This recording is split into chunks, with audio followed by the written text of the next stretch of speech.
All right.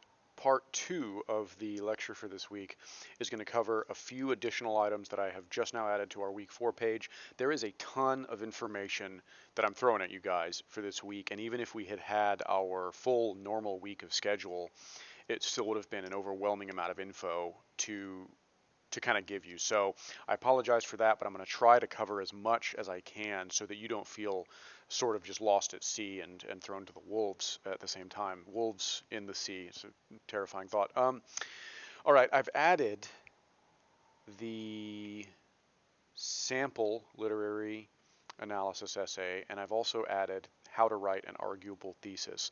This here is a detailed guide on writing an arguable thesis adapted directly from the work of the professor who taught me many moons ago when I was a grad student.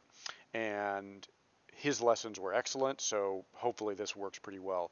And this is also a distillation of what I've used over the years teaching students, so I've cut stuff that I know doesn't work, and hopefully that means this is pretty effective.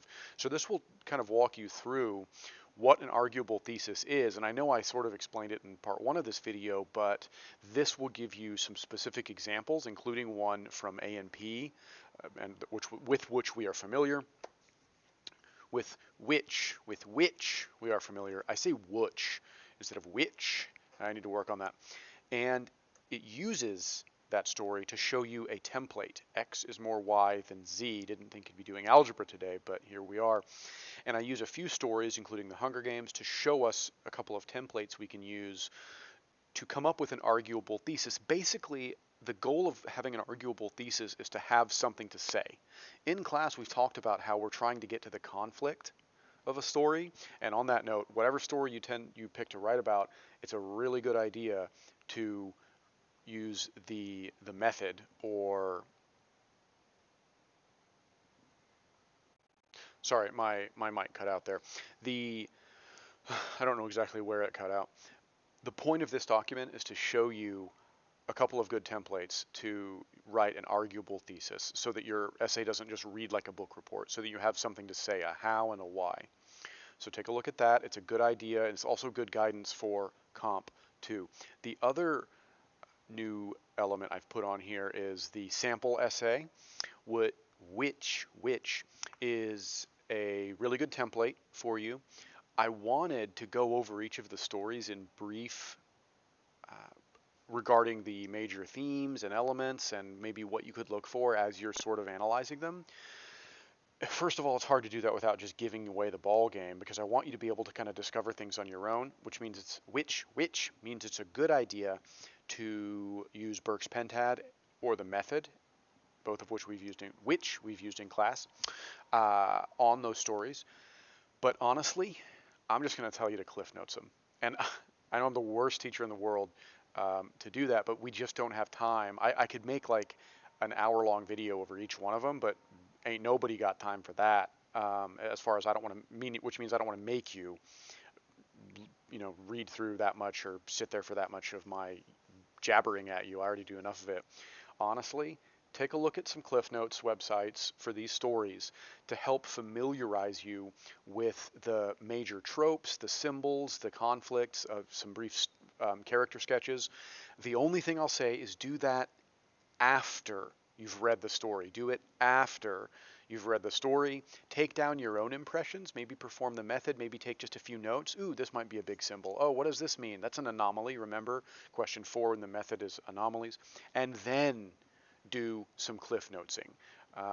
Honestly, it's something that students do all the time anyway, and it's not a bad idea because it's a quick, easy, available resource. So I'm not going to pretend like it's somehow bad to look up Cliff Notes on a story after you've read it.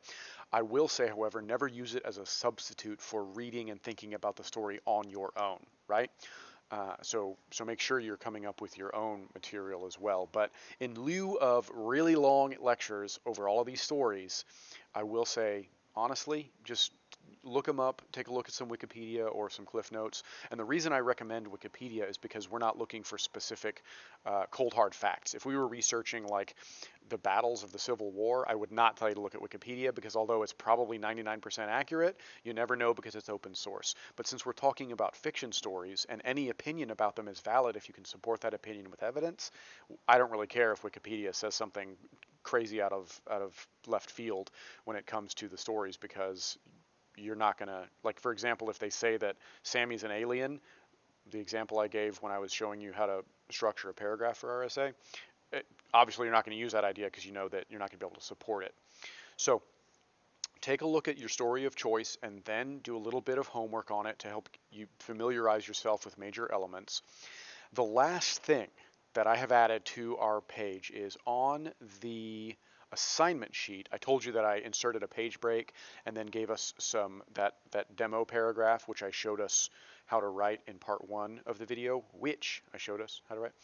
Beneath that, I have added some free grade help, as I call it, a list of sample theses, arguable theses for these stories. I don't have one for every story, I think, or maybe I do. I have a couple for some, one for others.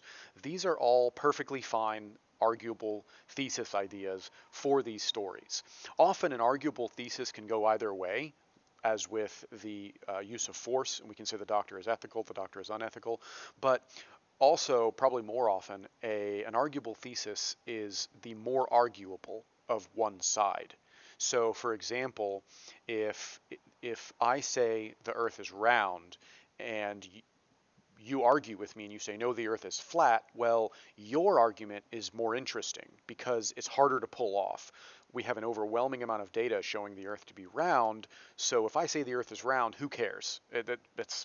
It's not interesting. No one's going to pay attention to that. But if you say the Earth is flat, people might think you're crazy, but you also have a more interesting idea. You have a more arguable idea.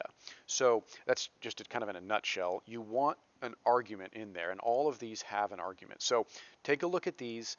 They're on the bottom of the assignment sheet in our Blackboard page. You do not have to use any of them, but you can use them if you're really struggling to come up with an arguable thesis. If you've read the story, performed the method, looked up some Cliff Notes, and you still really are feeling insecure about coming up with an arguable thesis, maybe give one of these a spin and just start to kind of roll with it and see if it works well for you. Normally, I would not give this much hand-holding with an essay, but because you guys are at a disadvantage of not having much time and not having me face-to-face, I feel like it would be unfair to you to give you the normal amount of guidance, which is a lot less than this, and say, go write me an essay. Writing an arguable thesis essay is honestly something that most grad students I was with cannot do to this day. And I'm not saying that it's something you shouldn't try to do, but it's something that if you should always try to get towards when you're writing essays. And if you can't manage it, don't feel bad about it, right? It's one of those things that even professional writers struggle their whole careers with being able to do consistently and well, coming up with an arguable thesis for analysis. So give it a shot. And as always, email me if you have any questions.